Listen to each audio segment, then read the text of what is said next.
ஓலகெலாம் உணர்ந்த ஓதற்கரியவன் நிலவுலாவிய நீர்மலி வேணியன் அலகில் சோதியன் அம்பலத்தாடுவார்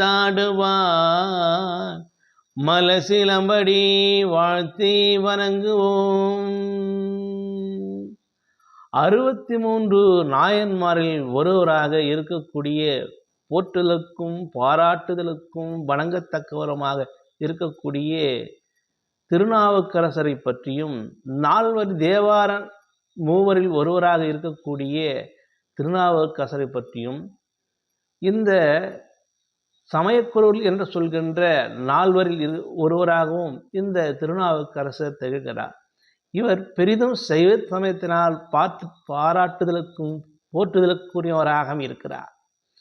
இவர் திருமுனைப்பாடியில்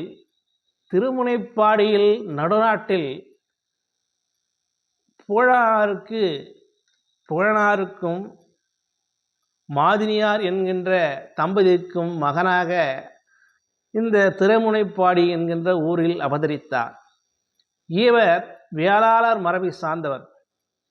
அந்த ஊர் கோடகோபுரமும் மாட மாளிகையும் சிறந்து விளங்கியது. செங்கரும்பும் காரரிசியும் களிப்புற்று எழில்மிக நகரமாகவே இருந்தது. அந்நாட்டின் பல்லவனுக்கு படதலையாக இருந்தான் ஒரு சேவகன். அவன் பெயர் கலிப்பாகையார் என்கின்ற அந்த தளபதி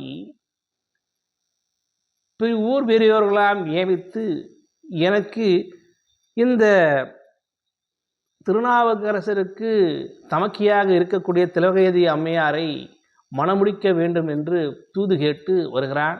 அதற்கு உடன்பட்டு செவிசாய்க்கிறார்கள் தாய் தந்தையர். நிச்சயிக்கப்பட்டது. இந்த அரசன் போர் தொடுக்க வேண்டும், மற்ற அரசனிடம் போர்க்காலம் வந்துவிட்டது என்று தூது விடுகிறான். அவர் நிருபம் எழுதியிருக்கிறான்.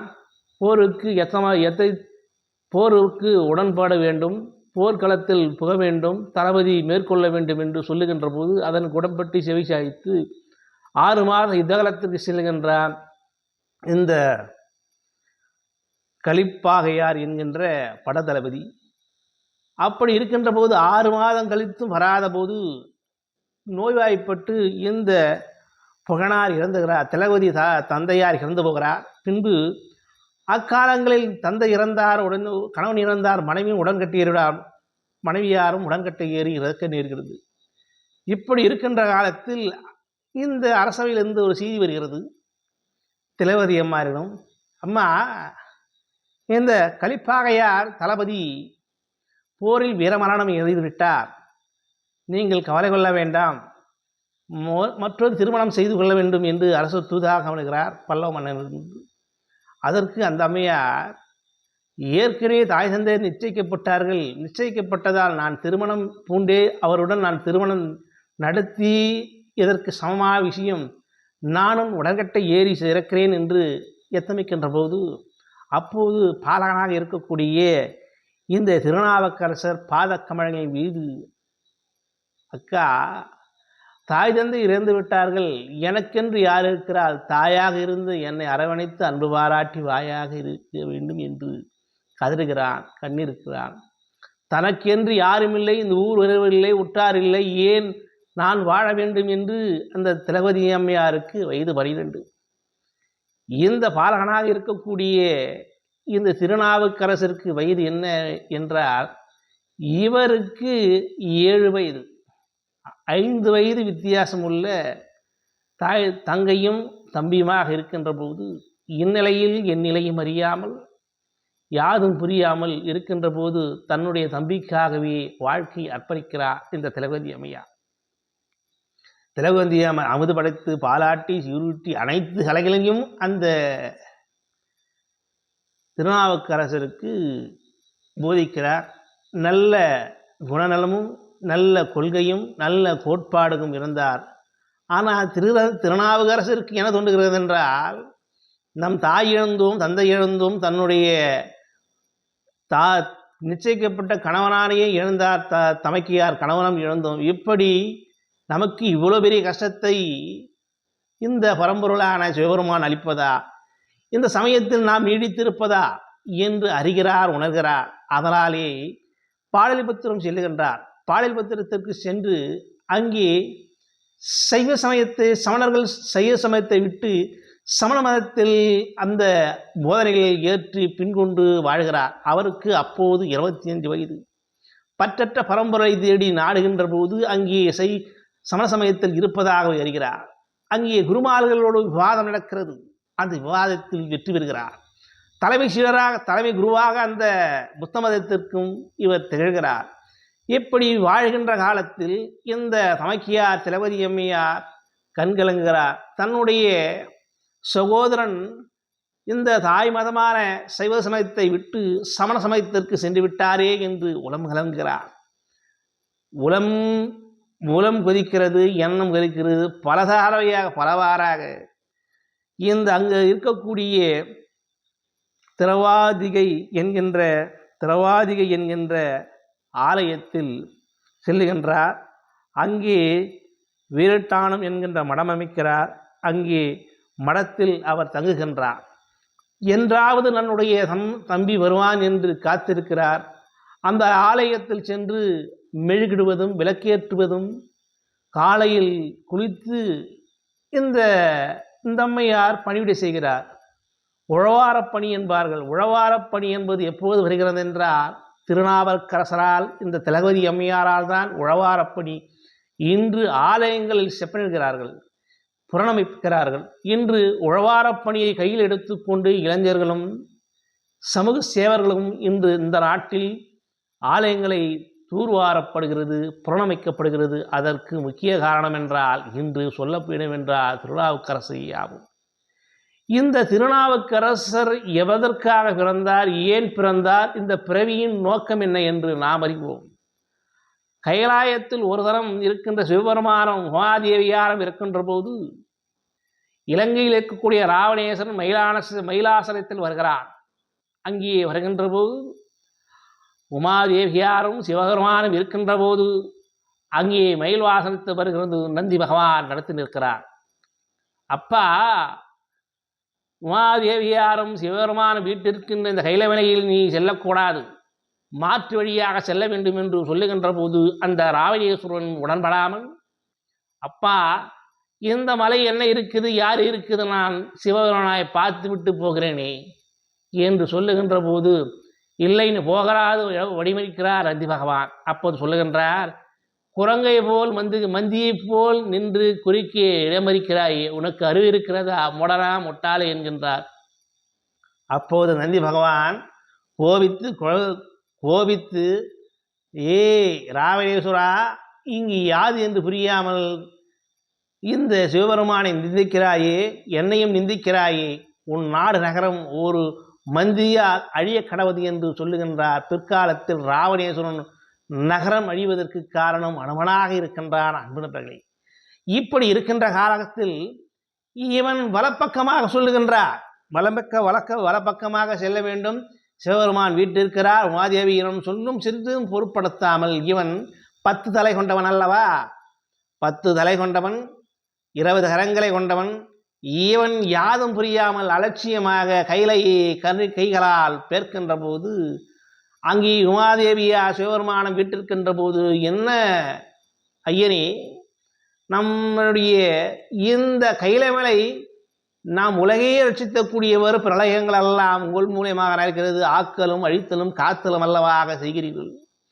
நம்முடைய கைலமலையை அழைக்கக்கூடியதாக இருக்கிறது, நடுநிற்கிறது, யாது புரியவில்லை என்று சொல்லுகின்ற போது அதற்கு சிரித்து கொண்டே சிவபெருமான் ஒரே கட்டவர்களை அழுத்துகிறார். அழுத்தும் தருவாயில் இந்த அலட்சியம் காட்டிய இந்த ராவணேஸ்வரன் 20 கரங்களும் இந்த கைலமலையில் அவப்படுகிறது. அந்த கைலமலையில் கைகள் அனைத்தும் அபப்பட்டு கொண்டிருக்கிறது. உள்ளே கையை வெளியெடுக்க முடியவில்லை. பல நாளாக கத்துகின்றான். அவன் 1000 ஆண்டுகளாக கற்றுக்கொண்டே இருக்கிறான், கூப்பாடு போடுக்கொண்டே இருக்கிறான். இந்த ராவணேஸ்வரன் அங்கு இருக்கின்ற முனிவர்களும் தேவர்களும் அங்கே அமைதியை நாடிக்கொண்டிருக்கிறார்கள். அங்கு இருக்கக்கூடிய வாசிக முனிவர் இவனை எப்படியாவது தேற்ற வேண்டும், ஆற்ற வேண்டும் என்று வருகிறார். ஏனப்பா இப்படி கரத்தை கத்தி கொண்டிருக்கிறாய்?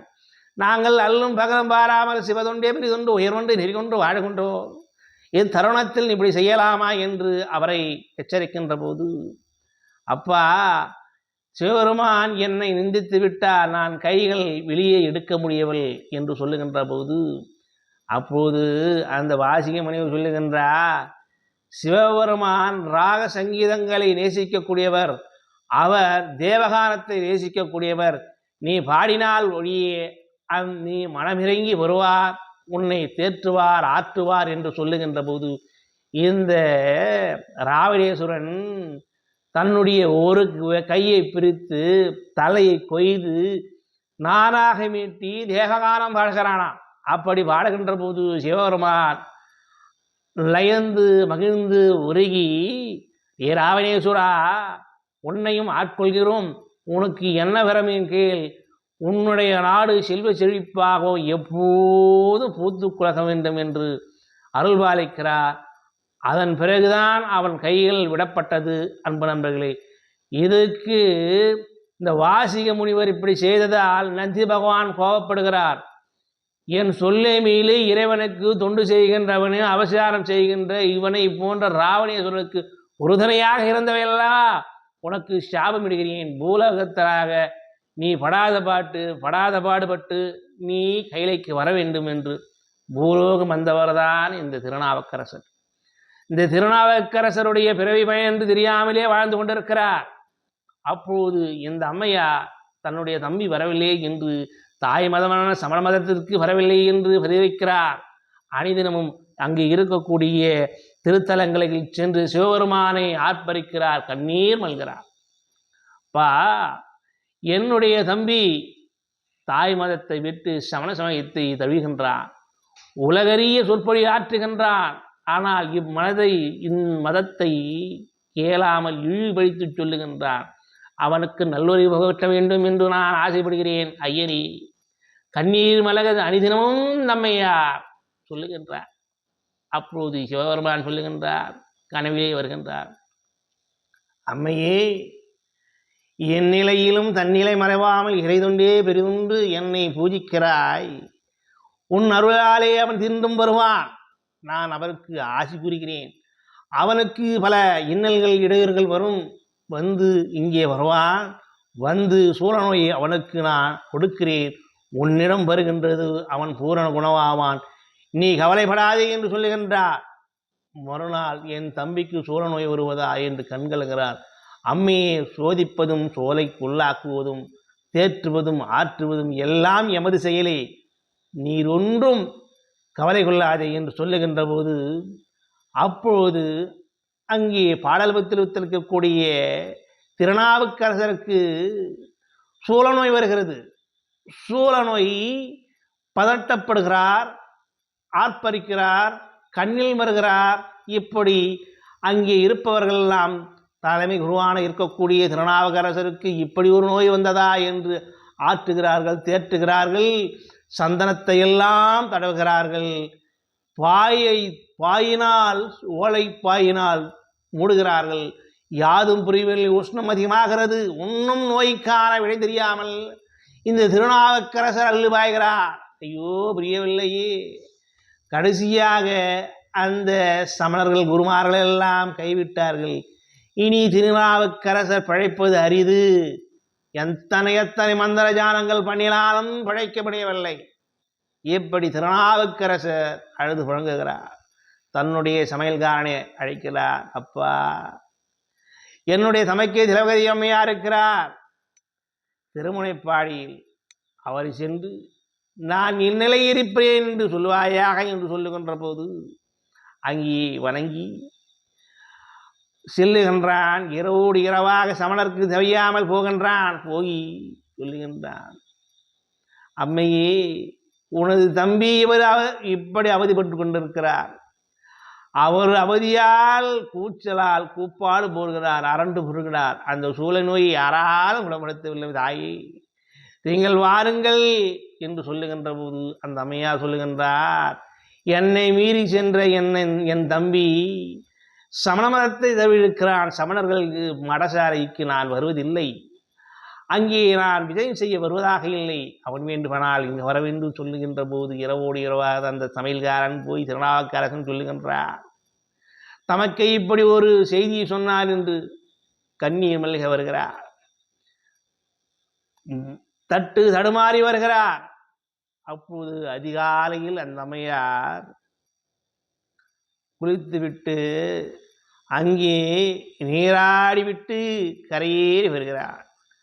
அப்போது இந்த திருநாவுக்கரசர் 5 வயது பாலகனாக இருக்கின்ற போது எப்படி முட்டி போட்டு தவழி வருகிறாரோ அதுபோன்று வருகிறார்.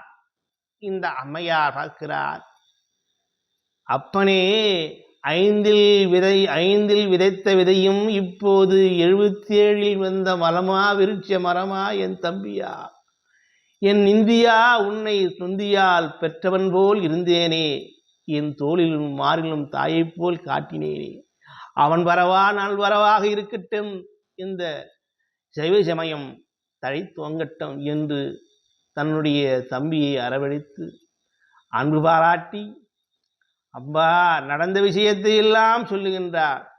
அதற்கு அம்மையார் சொல்லுகின்றார், நீர் வருவாய் என்று தெரியும், ஆனால் திருநீற்று மடலை நான் தடுக்கிறேன் என்று திருநீற்று மடலை அந்த அம்மையார் எடுத்து ஆலயத்திற்கின்ற திருநீற்று மடலை எடுத்து உடல் பூராவும் பூசுகிறார். அப்போது ஒரு பதிகம் பாடுகிறார், கூற்றாயினவாறு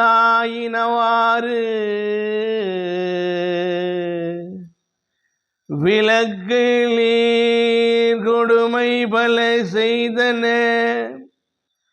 நான் அறியேன், ஏற்றாய் அடிக்கே இரவும் பகலும் பிரியாது வணங்குவன் எப்பொழுதும் தோற்றாது என் வயிற்றில் அகம்படியே குடலோடு துடுக்கி முடிக்கிட ஆற்றேன் அடியேன், அதிகை கிடிலே விரட்டினான் துரை அப்பனே என்று அந்த திருநீற்று மடலை உடல் பூராவும் பூசுகிறார். பூசியவாறு எங்கே வயலில் ஒரு சூரியன் கதிர்பட்டு பனி எப்படி உருகுமோ அதுபோன்ற அந்த திருநீற்றால் சூழ நோய் எங்கோ பறந்து விட்டது. அந்த நொடிப்பொழுதில் பறந்து விட்டது. அப்போது அசரீரியாக எம்பெருமான் அருள்பாலிக்கிறார், அப்பா திருநாவுக்கரசே, தாய் மதமான இந்த சைவ சமயத்திற்கு மீண்டும் வந்திருக்கிறாய், உனக்கு அனைத்து நலங்களும் வளங்களும் பெற நான் ஆசி கூறுகிறேன், நீ தாய் மதத்தை புகழை உலகரே செய்வாயாக என்று அருள்பாலிக்கிறார். அருள்பாலித்த போது அதற்கு செவிமடுத்து இந்த திருநாவுக்கரசரும் ஊராக சொல்லுகின்றார். இக்கதை நான் இதுவரையில் சொல்லி முடிக்கிறேன், இன்னும் விரிவாக சொல்ல வேண்டும் என்றால் கிட்டத்தட்ட 5-6 மணி நேரமாகும். இது முதல் பாகமாக சொல்லி முடிக்கிறேன். 2வது பாகமாக அடுத்த தொடரிலே உங்களை நான் இந்த திருநாவுக்கரசர் மூலமாக சந்திக்கிறேன். நன்றி, வணக்கம் அன்பு நண்பர்களே.